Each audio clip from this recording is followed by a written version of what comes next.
자, 바이든을 승리 인정을 안 하는 나라들이 생겨나고 있는데요. 그 중에서도 세계 정치, 특히 군사적으로 미국하고 양대 산맥인 러시아 푸틴 대통령이 바이든 승리 인정 못하겠다. 근데 그 이유가 이제 바이든이 싫고 뭐 이런 얘기가 아니라 그대로 푸틴의 얘기가 그겁니다. 상대 후보에게 인정을 받거나, 바이든이 말하자면 트럼프에게 인정을 받거나 그 얘기죠. 아니면 합법적 방법으로 적법하게 결과가 확정된 뒤 인정하겠다. 이거 보십시오. 합법적 방법으로 적법하게 결과가 아직 안 나왔다는 얘기예요. 그 얘기나 마찬가지예요. 그게 나오면 내가 인정하겠다. 이게 미국의 대통령은 이제 말하자면 세계의 그 가장 중요한 대통령이기 때문에 우방국을 떠나서 이렇게 G7이라든지 G20이라든지 이런 나라의 대통령은 뭔가 축하 전화라든지 뭐 인정하는 게 관례거든요. 그 러시아는 물론 강대국이니까. 그런데 푸틴이 인정을 안 하는데 그 이유에 대해서 합법적 방법으로 적법하게 결과가 확정된 뒤에 하겠다. 그거는 합법적이고 적법하게 지금 결과가 나오지 않았다. 이런 얘기나 마찬가지입니다. 근데 제가 왜 이거 푸틴의 이 선언은 굉장히 중요한 게 세계의 그 정보기관 중에서 1, 2, 3가 뭐 CIA가 넘버원이고요. 거기에 삐까삐까한 데가 KGB입니다. 엄청난 정보 자산을 가지고 있거든요. 그렇다면 이 푸틴이 또 KGB 국장 출신이에요. 그 정보를 가지고 좌지우지하다가 구소련 시절에 그러다가 나중에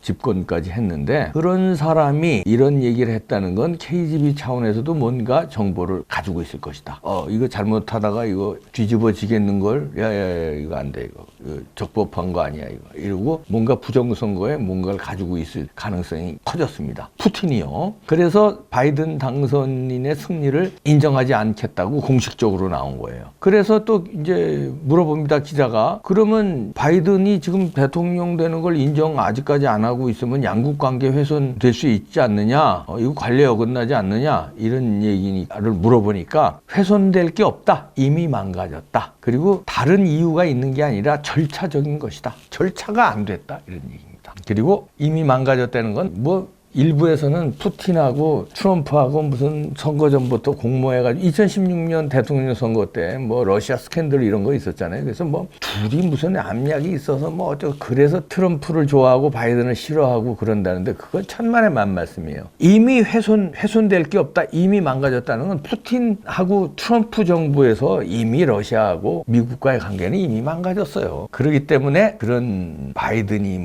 당선되면은 푸틴하고 관계가 망가질 거다. 이거하고는 다른 차원입니다. 저는 KGB가 뭔가를 갖고 있지 않느냐. 그런 쪽에 저는 말하자면 좀 합리적 의심이라고 그럴까. 그렇지 않고서는 푸틴이 이렇게 단호하게 이런 말을 써가면서 합법적 방법으로 적법하게 결과가 확정된 뒤 나는 신임을 하겠다. 당선 축하를 하겠다. 이런 얘기는 그렇게 나온 겁니다. 이건 개인적인 이런 거하고 다릅니다. 개인적으로 지금 푸틴하고 트럼프하고는 별로 사이가 안 좋습니다. 바이든을 특별히 미워하고 푸틴을 특별히 좋아할 이유도 없어요. 이미 훼손됐으니까. 자, 그렇다면 뒤집어 수 있어요. 지금 트럼프가요, 민경욱 대표하고도 오늘 저희가 전화 연결했는데 트럼프가 세계 역사에 방점을 찍을 일을 지금 하고 있다. 링컨이 노예 해방을 통해서 역대 아주 존경받는 대통령이 되잖아요. 이번에 부정선거를 혼자 싸워서 이기면 이거는 엄청난 일이 됩니다. 민주주의 살린 대통령이 되는 거예요. 그럴 가능성이 점점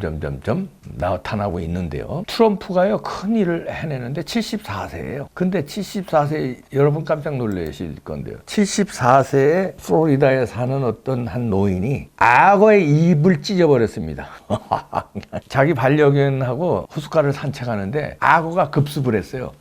튀어나서 반려견을 물었어요. 물고 막 먹어 들어가는데 그 연못에 들어가가지고 악어의 입을 찢어가지고 반려견을 끌려냈습니다. 반려견 거의 악어 입속으로 다 들어가는데 입을 찢어가지고 탈출시켰어요. 물론 자신도 조금 부상당했는데 그 다음에 치료받아도 괜찮다고 합니다. 74세예요. 트럼프하고 동갑입니다. 74세 노익장이. 누가 감히 사람이 악어의 입을 찢는다고 그런 얘기 들어봤어요? 물론 무슨 슈퍼맨 같은 사람들, 예를 들어서 철인 경기에 나오는 이런 어마어마한 사람들은 그렇게 하겠지만 74세의 노인이, 여기 뭐 사진 제가 보고 있는데 무슨 뭐 헐크 이런 사람도 아니에요.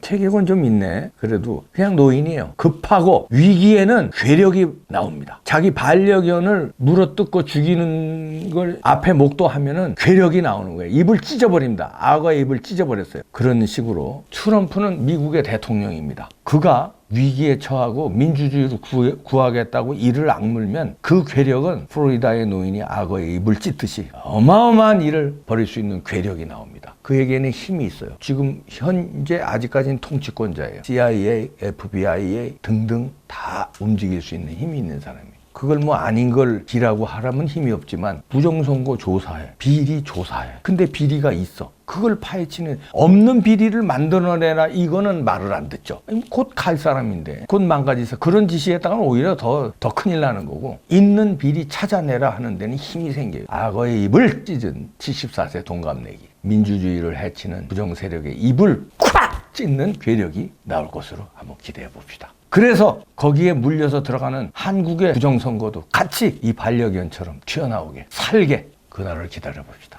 우리도 그 힘에 같이 찢어버립시다. 저는 아직 74세 되려면 멀었지만 더 젊으니까 우리 같이 힘을 모아서 악어의 입을 찢듯이 악의 무리의 입을 콱 찢어버립시다. 뭉칩시다. 마치겠습니다.